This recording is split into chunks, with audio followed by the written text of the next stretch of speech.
지금 특검을 통해서 몰아붙이고 있는 이런 야당 탄압, 야당 말살, 그리고 정당 해산의 프레임, 이번에 패스트트랙에서 구형됐던 것, 그리고 오늘 권성동 전 원내대표에 대한 구속, 이 모든 것들이 향하고 있는 퍼즐의 마지막 조각은 결국 저는 장기 집권을 위한 개헌이라고 생각합니다. 충분히 예정됐던 것이고 국정 1호 과제로 내세울 만큼 이재명 대통령에게는, 이재명 정권에게는 가장 중요한 문제라고 생각합니다. 권성동 전 원내대표에 대한 구속은 다시 말씀드리지만 장기 집권을 위한 개헌으로 가기 위해서 더불어민주당과 이재명 정권이 차근차근 밟아가고 있는 야당 말살이라고 생각합니다. 지금은 그냥 야당인 것이 죄인 시대입니다. 우리가 돌이켜서 수사에 협조를 제대로 하지 않았던 이재명 전 대표에 대한 영장실질심사에서 증거인멸의 가장 강력한 형태인 위증교사에 대해서 범죄 사실이 소명된다고 그렇게 밝히면서 그 밑에는 야당의 대표이기 때문에 증거인멸의 우려가 없다, 이런 사유로 영장을 기각했었습니다.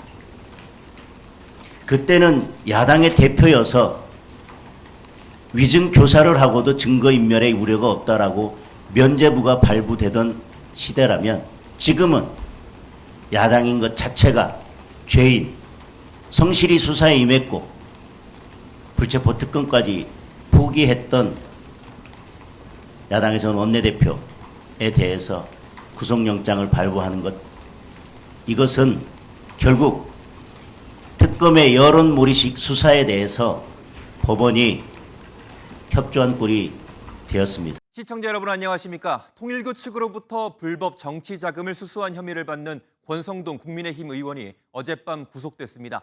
법원은 권 의원이 증거를 인멸할 염려가 있다면서 구속영장을 발부했는데요. 특검 수사가 시작된 이후 현역 국회의원이 구속된 건 처음입니다. 오늘 굿모닝 MBN 첫 소식은 정설민 기자가 보도합니다. 권성동 국민의힘 의원이 통일교 측으로부터 불법 정치 자금을 받은 혐의로 구속됐습니다. 지난 1999년 특별검사제도 도입 이래 현역 의원의 신병을 확보한 건 이번이 처음입니다. 서울중앙지법은 증거를 인멸할 염려가 있다며 권 의원에 대한 구속영장을 발부했습니다. 권 의원은 2022년 윤영호 전 통일교 세계 본부장으로부터 통일교 현안 청탁과 함께 1억 원을 받은 혐의를 받고 있습니다.